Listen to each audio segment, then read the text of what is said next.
Hey guys, Ed here. Let's get you ready for that CISP exam. Question 1. What is the final step of a quantitative risk analysis? A. Determine asset value. B. The annualized rate of occurrence. C. Derive the annualized loss expectancy. Or D. Conduct a cost-benefit analysis.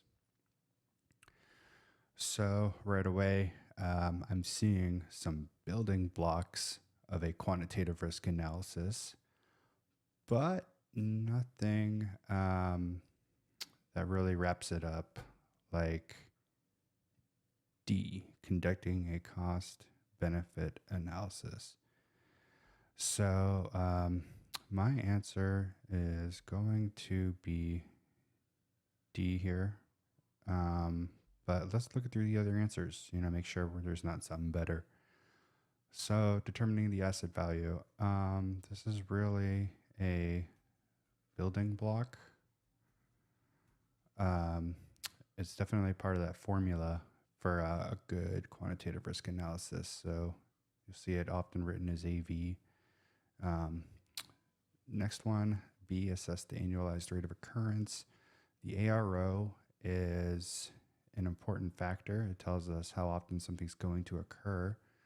So not to get into the weeds and out of scope of the question, it's another building block of the formula. The annualized loss expectancy, that is another, which is a sum of ARO plus the exposure factor and the AV together. So a third thing here that's not even mentioned in the question is EF. Maybe we'll come back to that in another question. All those things kind of go in and give you an annualized loss expectancy, which is a dollar amount that you can expect to pay if the average is, it's a good number to plan around for your disaster recovery. So all of those things give you a number. ALE is a pretty good number to work with when you're planning real business world stuff. Then from there, you have that ALE, and then you work backwards and you look at the annualized rate of occurrence and stuff like that, and you begin to figure out what are cost-effective ways you can reduce this ALE. So, it could be like, if you have a problem with break-ins, you look at a fence, how much does that cost? Does it reduce the rate of occurrence, thus reducing the annualized loss expectancy? So that's really the final step of the risk analysis. I would have to go with D. And that is the right answer. All right, question 2. Under the Digital Millennium Copyright Act, DMCA, what type of offenses do not require prompt action by an internet service provider after it receives a notification of infringement claim from a copyright holder? So this is another one of the CISP's many legal questions. You're almost like a paralegal by the time you're ready for the exam, I swear. So just to wrap our head around this problem, let's talk about internet service providers: Verizon, Xfinity, Starlink. If you're in Europe watching this, Vodafone. Although, this is a U.S. law, so I'm sure you have something equivalent. Okay, so the answers available to us: storage of information by a customer provider's server. B, caching of information by the provider. C, transmission of information over the provider's network by a customer. Or D, caching of information in a provider search engine. So the DMCA offers a lot of protections to internet service providers, um, provided that they don't tamper with the actual data going over their pipes. So when they begin um, tampering with it in any way, then they start to become more and more liable. So simply by processing, somebody's, uTorrent download of movies, let's say like the latest John Wick movie comes out, someone, downloads that to their home PC, processed by an Xfinity connection, which made that happen. I mean, Xfinity, they can't really get in trouble for that. I mean, they just offered the service, it's on the user who abused the service and broke the DMCA. He's the one really liable here. So for that reason, I'm thinking that C is our answer, but let's take a look through the other ones in case there's something better. Storage of information by customer on the provider server. Okay, well, no, that does require prompt action, because if someone were to, store something really bad, like, offensive sexual material, yeah, they got to get that off ASAP. Xfinity's corporate board would not have it any other way. Caching of information, that's kind of the same thing, but probably more operational data, which could include, trade secrets or financial stuff. Think like PII. And let's see the other one here. D, caching of information in a provider search engine. Okay, so this is referring less to our ISPs and more to our search engine providers like Google, DuckDuckGo, Bing.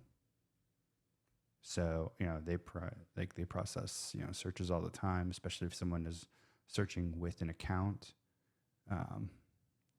So yeah, for those reasons, they got to take action too. So that leaves C as my best answer here. Let's see. Oh, C is it.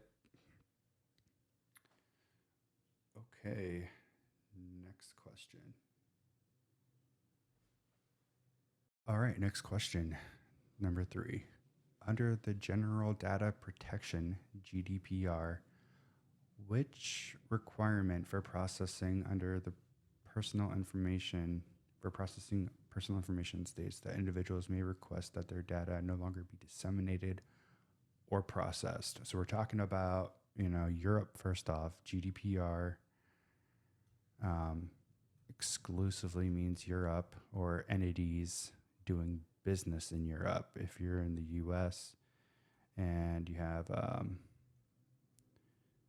you have customers in the EU, well then now the GDPR is part of your considerations. It's part of your surface area legally. So, okay, we're doing that, and now we're talking about GDPR is for EU citizens. It's for their benefit. So just being a resident of a EU member nation, you get GDPR protection as a result of that. So in that context, individuals, they have a right to request that their data no longer be disseminated or processed. So let's look at our options for what describes that right.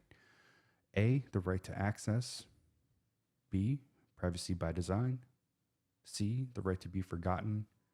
Or D, the right of data portability.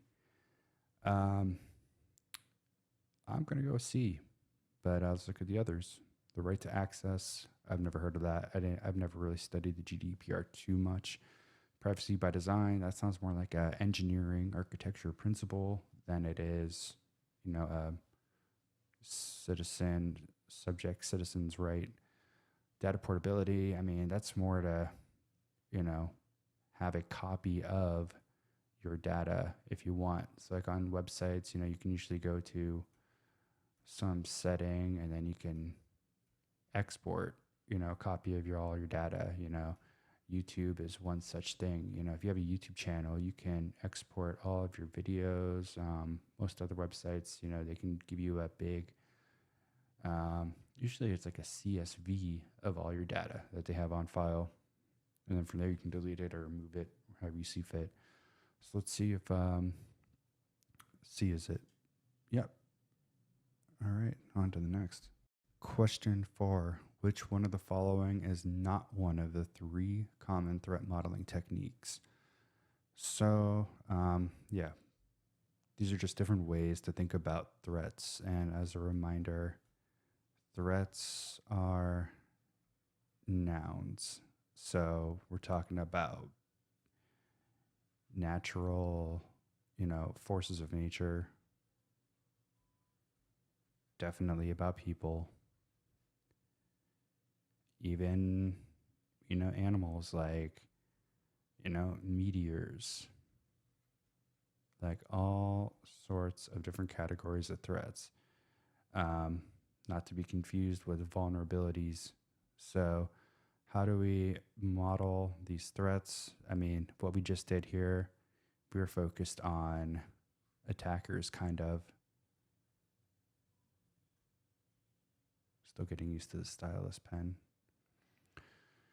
So yeah, what we just did is you kind of like, categorized attackers, then you could model your threats based on, okay, well, I have a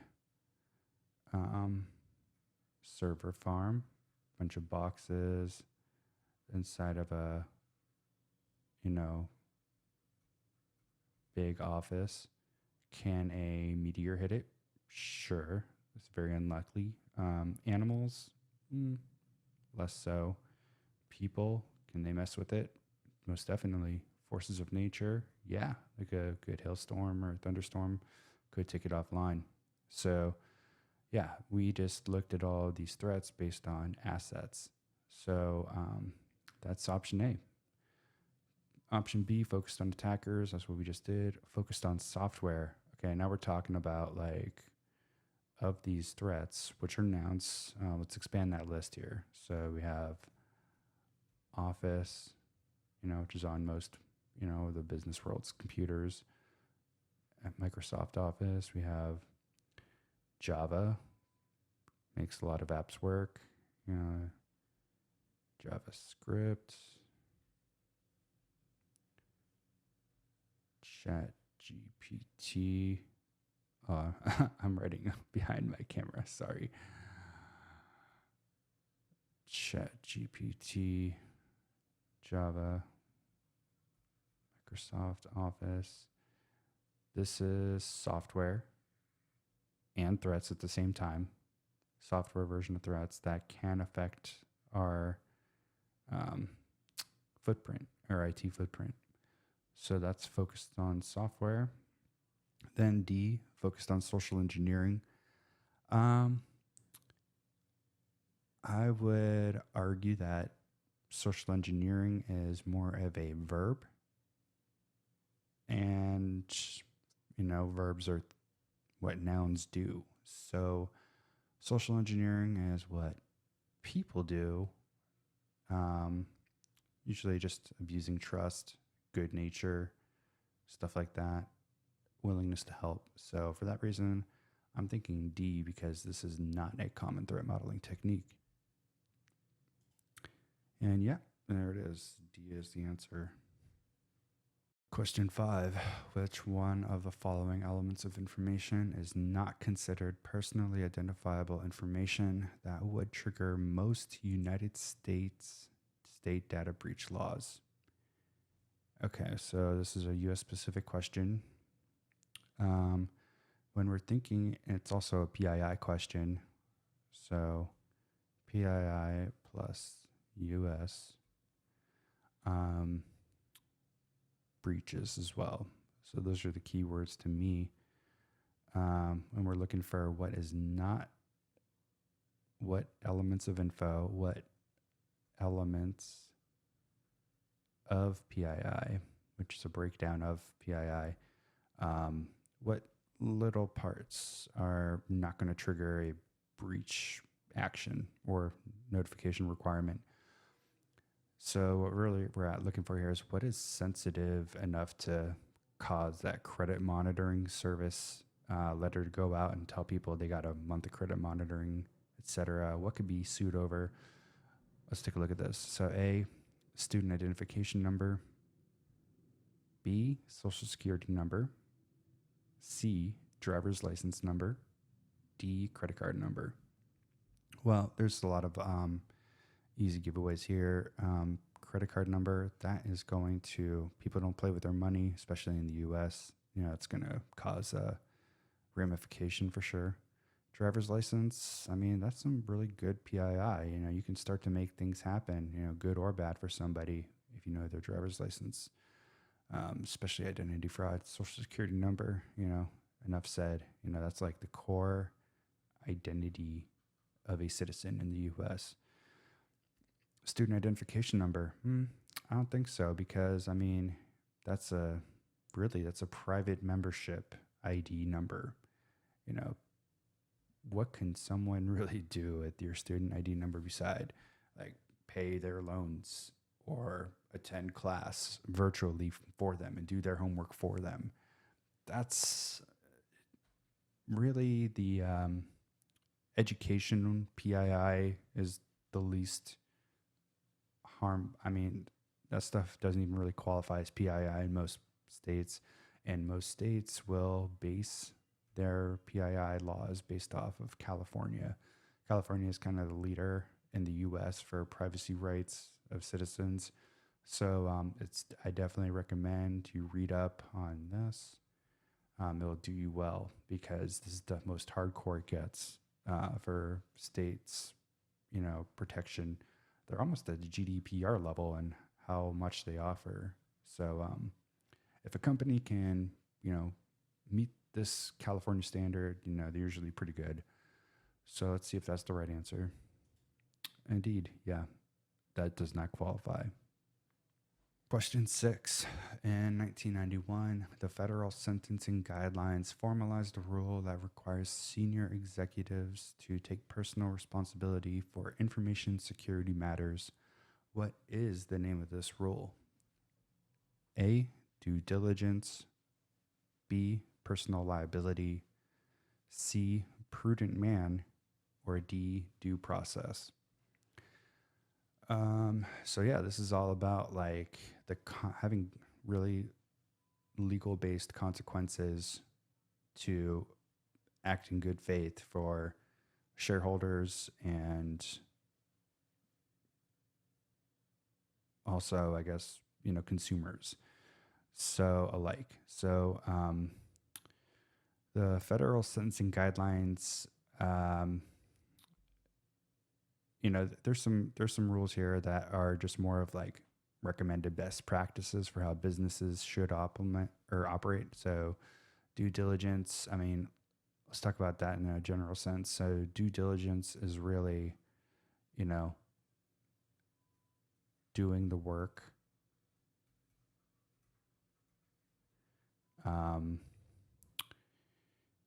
Not to be confused with due care, which is responsibility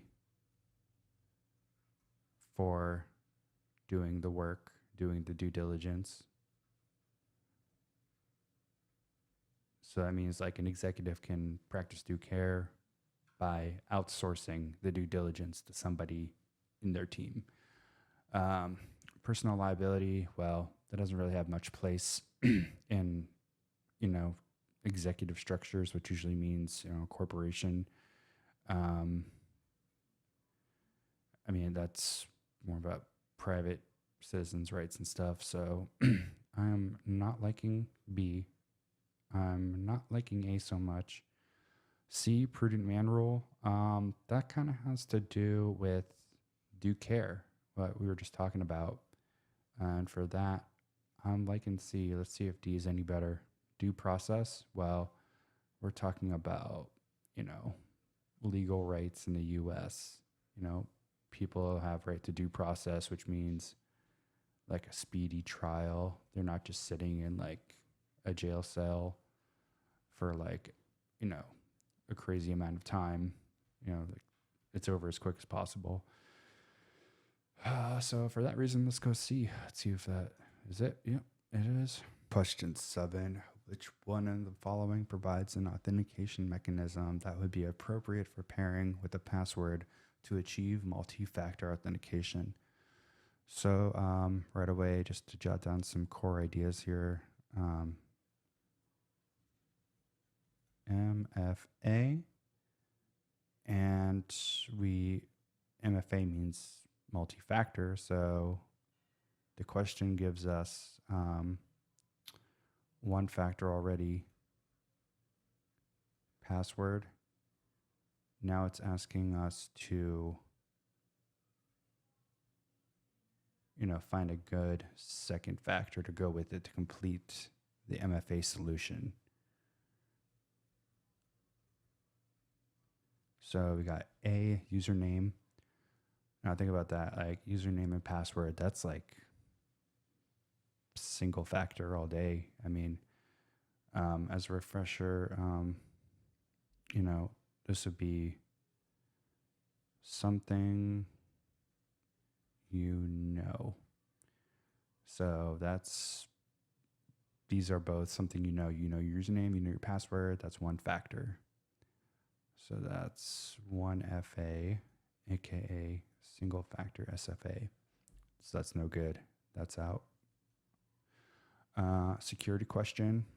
Again, something Fingerprint scan. Okay, that is something you are. No one can really replicate your fingerprint unless they, took the time to get it physically off you. So that's really good. That's definitely a second factor. Now we're talking about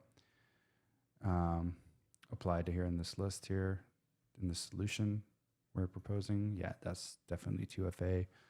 PIN, again, that's something that's really no better than a password. In fact, that's actually, security question would be better than a PIN because this is more brute forceable than a security question. It's definitely shorter in characters than a username, so that's an even worse form of SFA. So I'm thinking fingerprint scan.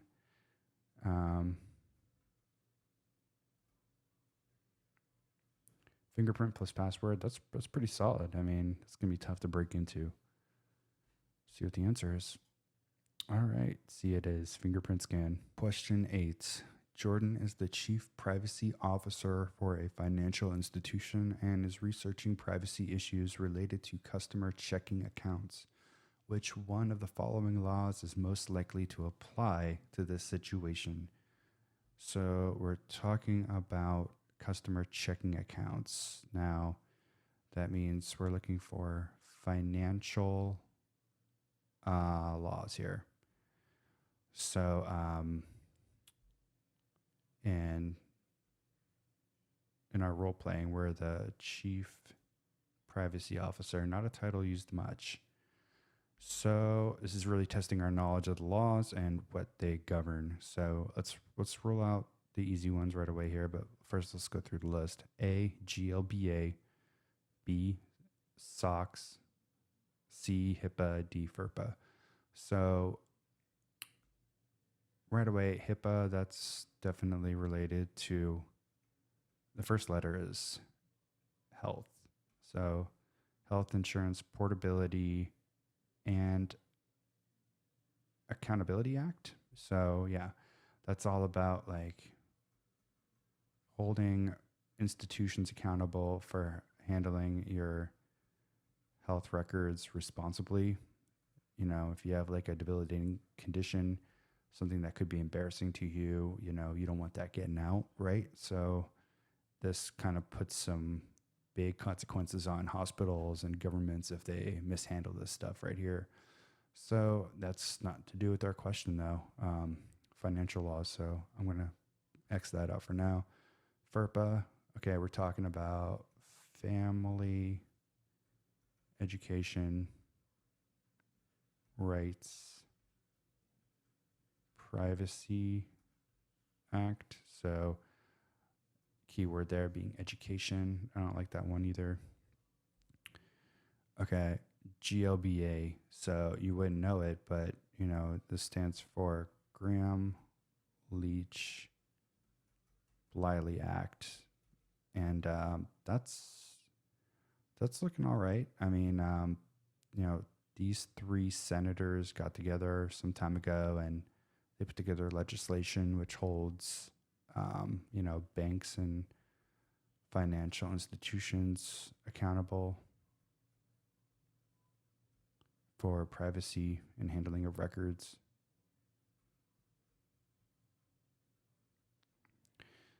So I'm liking this so far. And then B. Sarbanes-Oxley, that's more about like corporate governance and making sure that, you know, corporations can't, you know, burn their books when they're, you know, getting into some hot water legally.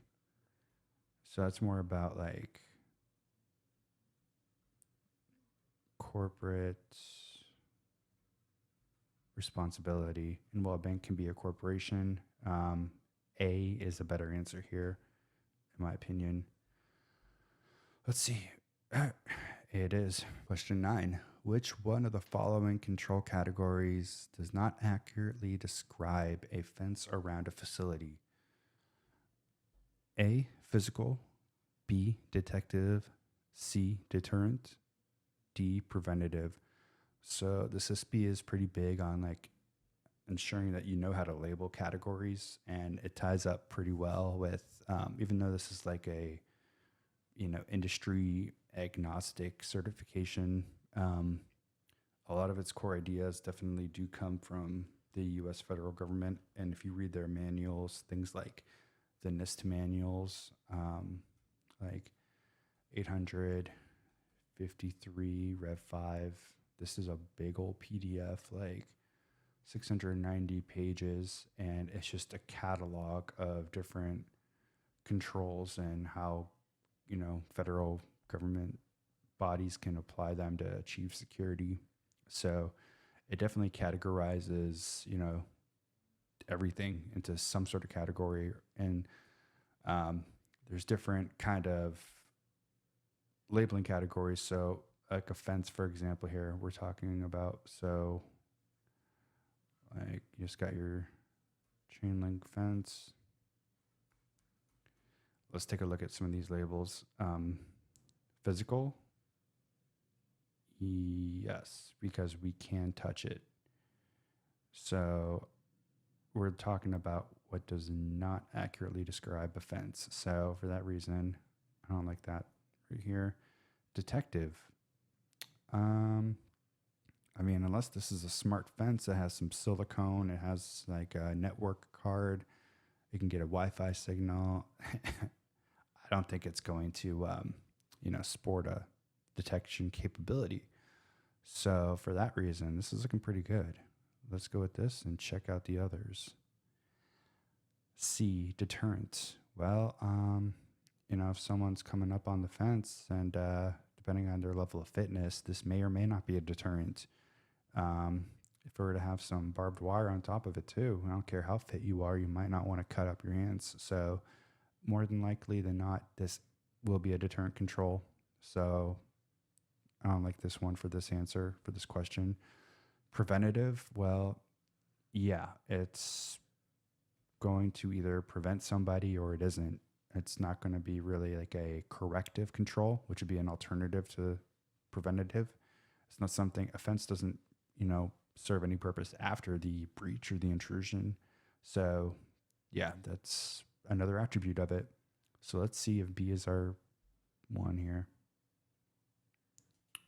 It is. Question 10. What law provides intellectual property protection to the holders of trade secrets? Another legal one. Sorry, guys, for loading you up on legal questions.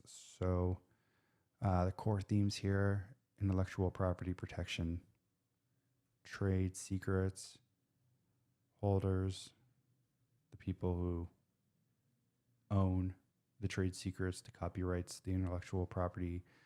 So think like music, movies, and who owns movies? Well, studios.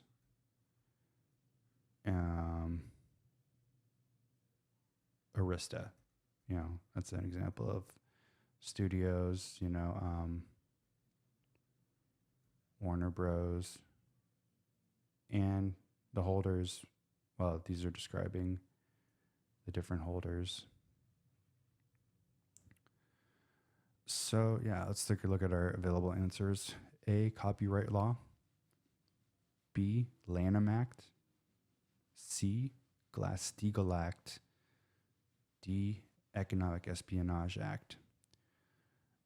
Okay, so copyright, that's more to do with written stuff. And, well, that could be applicable here. I mean, trade secrets can come in a variety of mediums. So because it's just focused on written works primarily, and then I think there might be a better answer here. I'm gonna X this out for now. Lanham Act. I gotta Google this real quick with you guys. I never heard of this one.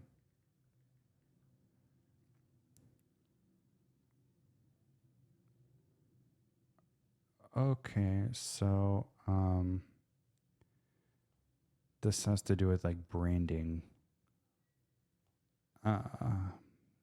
So you can't really copy somebody's trademark. You can't dilute it.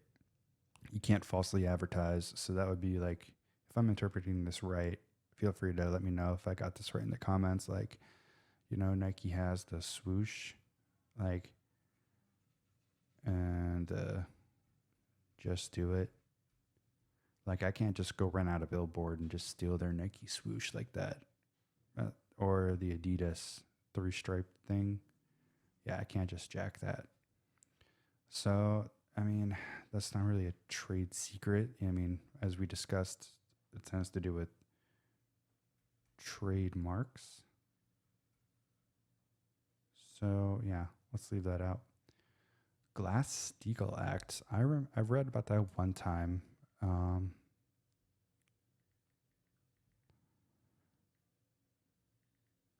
Let's see what that's all about. Okay. So this was the predecessor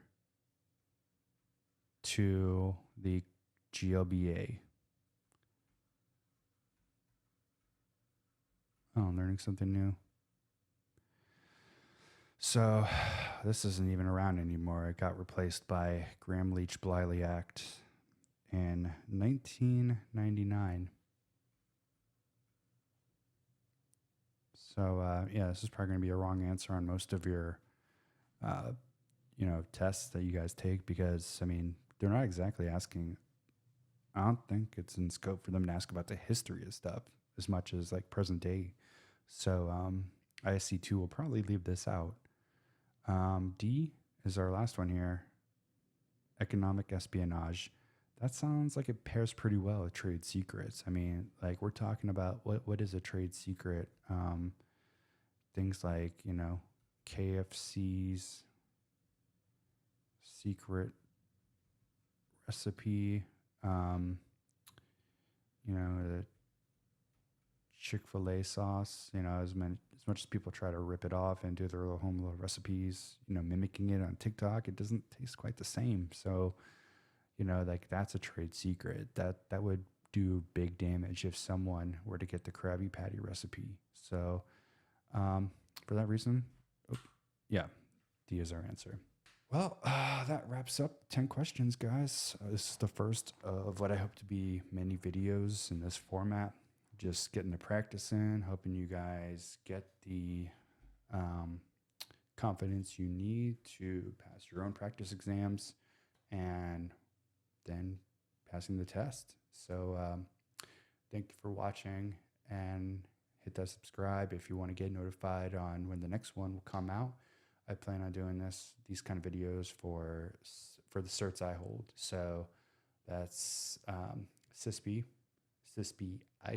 the engineering flavor of it, CISM, CCSP, and even though I let it expire, Security Plus as well. That one's still near and dear to me. And if people want it, I can do the certified in cybersecurity as well. That entry level one from ISC2. Anyways, it's been a pleasure. See you in the next one.